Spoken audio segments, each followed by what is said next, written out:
What's up, everybody? Welcome back to the channel. Today we've got a small little project we're doing today. So we're still kind of deciding on what route we want to do for our next overland style vehicle. But while we're in the interim, I have decided that the old truck needs some updating anyway. And I would like to put some Apple CarPlay, Android Auto features into the 25-year-old truck. So even if we don't use it as our next overland build, we're going to get a little jump start on it anyway and kind of help bring this truck into the 21st century. So for this project, I've got a couple things selected. I have this Toto single DIN Android Auto capable head unit. So it's got a little small screen. The reason I went with a single DIN is because I have a 2000, so 99 to 02 style Silverado Sierras have what's notoriously described as the DIN and a half in the stereo bezel. So you can go to a double DIN style stereo, but that requires replacing your entire dash trim, and that's about $150 to $170 just to get a color match piece of trim for that, and I just really couldn't justify the expense for that. So what we've done instead is opted to try this single DIN unit out. I picked this up on Amazon. I'm going to go ahead and link everything that we use in the video today down in the description below. So if you want to try and do this on your own Silverado Sierra, you can give it a whack. Besides the stereo, I've also got a Pixelman backup camera that we're going to be installing in tandem with the head unit because it does have backup camera capability. So we're going to have a backup camera, the ability to have Android Auto and Apple CarPlay in the car, as well as we can mirror our phone for GPS navigation, which is going to be nice. So to help install this, I have a few accessories here. So we have the split loom that I'm going to use to run the wire all the way up to the truck to keep it nice and protected. Got some zip ties, of course some electrical tape, some splice wire terminals, some regular crimps, wire cutters and crimpers, and then we've got a flat or Phillips screwdriver. So that should be everything we need to get this into the truck. So let's go ahead, roll on over the truck, and I'll show you where we're going to start. Okay, so first things first, we have our little backup camera unit. It's mounted on this license plate frame bracket. So I'm going to take the license plate off, throw it on there, and then we're going to start routing the wiring.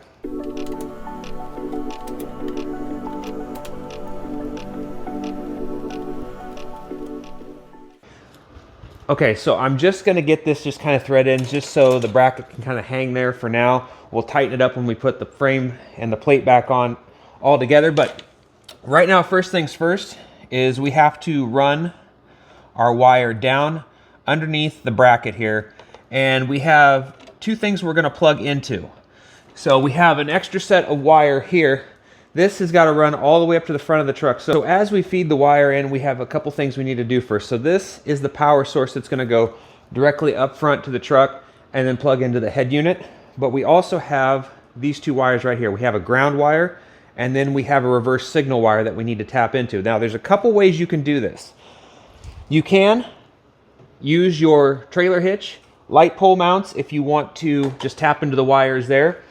I'm not going to do that on this one because my loom is so tight, and the reverse light for a 7-pole is right in the center, so my wire is actually right in the center of that loom, and it's going to be really tight to try and get in there and tap into it. So what I'm going to opt for instead is I'm going to run the wires up here to this tail light and just tap into the reverse light right here. Okay, so to take the tail light out, super simple. You've got two little Phillips head screws. You just unscrew them right there. One, put it down in the little cup, and two. And the unit should pop right out once you get the second one out. These do tend to corrode, so kind of be careful that you don't strip the heads off when you're doing this. Just pull the tail light free, and then we're going to be pulling out this unit right here. So we're going to have to strip back the wires here just a little bit so we can see which wires we need. So we've got both a negative wire, ground wire, and a positive wire. Your positive wire on a 99 to 02 should be the green wire. You just got to tap into it, and you got to tap into the black for the ground wire. should send signal to both. So we're gonna go ahead and route the wires up. Once we get the wires run up, we're just gonna put our splice connectors in there since we have a little bit of exposed wire right here. And then we can go ahead and have that part of the job done. Okay, so here's what we got. So we have our little splice connectors already tied into the wires here. So one's on the positive, one's on the ground. You will need a set of pliers to kind of clamp them down. These aren't, the jury's out on, you know, people who prefer this, who say this is a hack way to do it. But it's minimally invasive. You can always take these out and just tape over your wires. You don't have to cut and splice.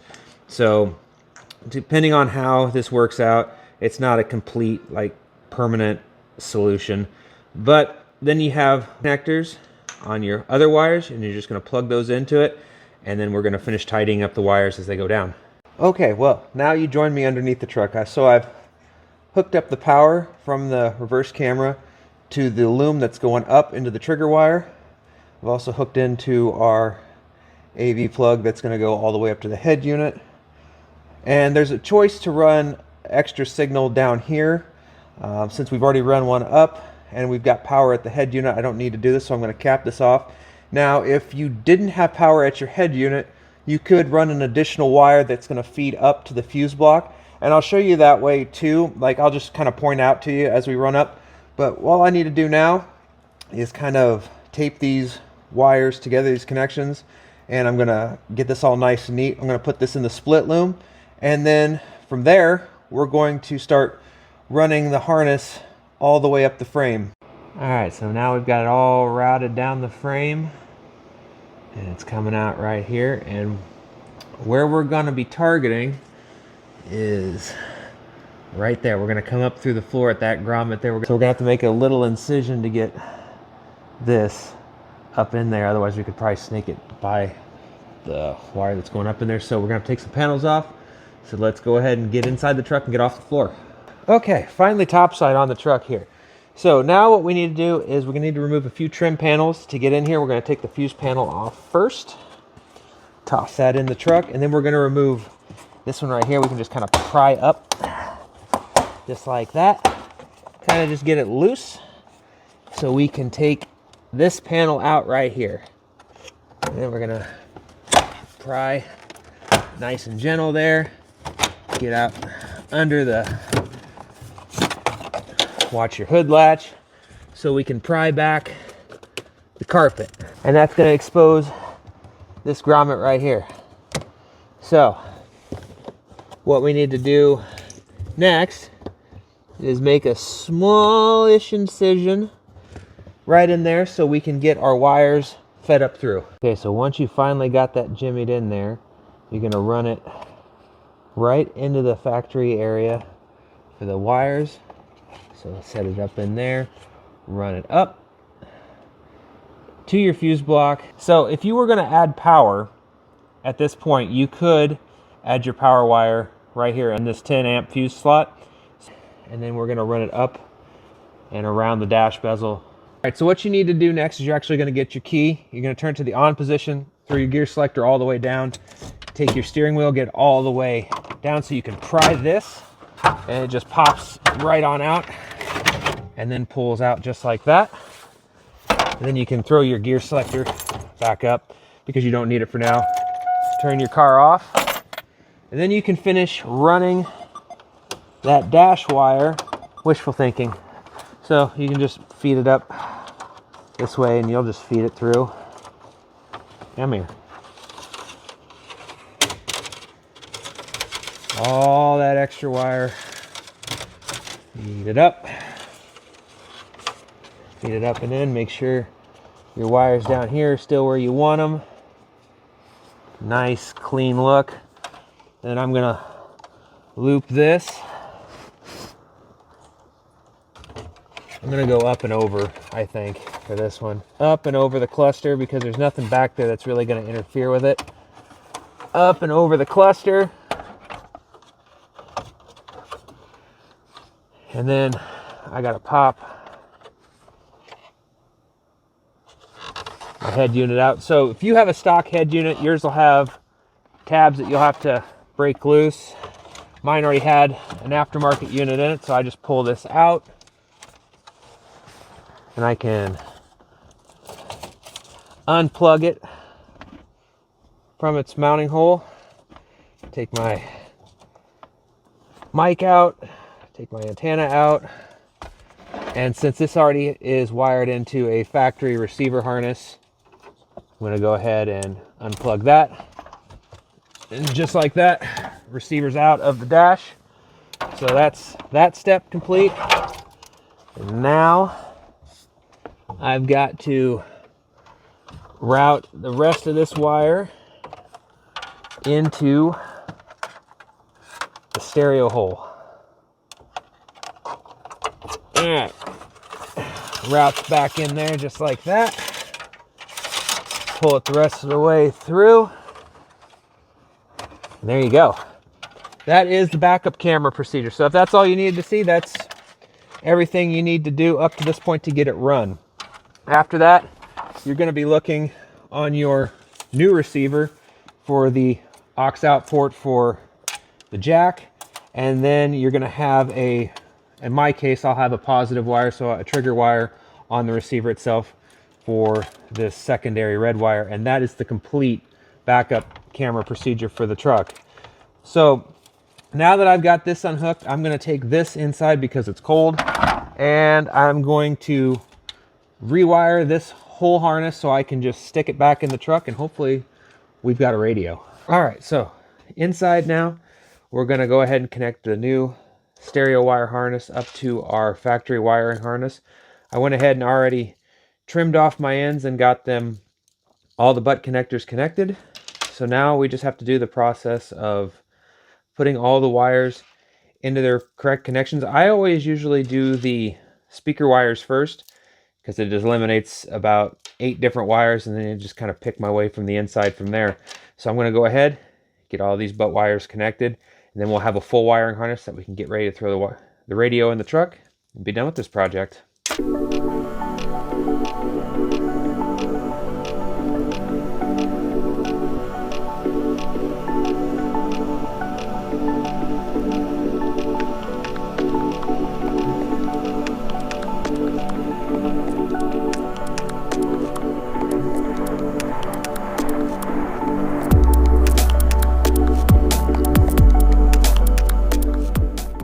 All right, well, that's that. I've got everything I can have hooked up into this main harness right now, ready to go. So we've got just a few more connections to make, so let's head out to the truck, throw it on in there, and see if everything works. All right, so you can see the unit is in, and it does fit. You can see that on the Sierra, it is tight right in there. So, I mean, it's not a perfect fit, but it's not bad. You can still get in there.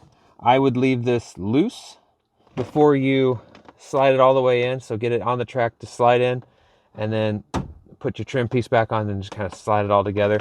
But it does work. If I hit the accessory, you can pick your logo on it, boom. And then it will charge up for your wireless device. I can hit home, and I have all the options I need. All right, so now that the truck is running really quick, I want to run through a test. You can see the Android Auto's hooked up. It's going to hit the truck in reverse. Oop. Brings up the rear camera, pops on, pops back to the home screen, goes back to our Android Auto. One more time, brings up, boop. So we are officially good to go. But that's the whole install. So overall, definitely I think it was worth it. Definitely worth the $140 upgrade to bring this car, you know, up into the present day, so it makes it a little bit more modern. But that's all I have for today. So until I see you guys in the next video, just remember, it's not the destination, it's the journey. Take care, everybody. See you in the next one.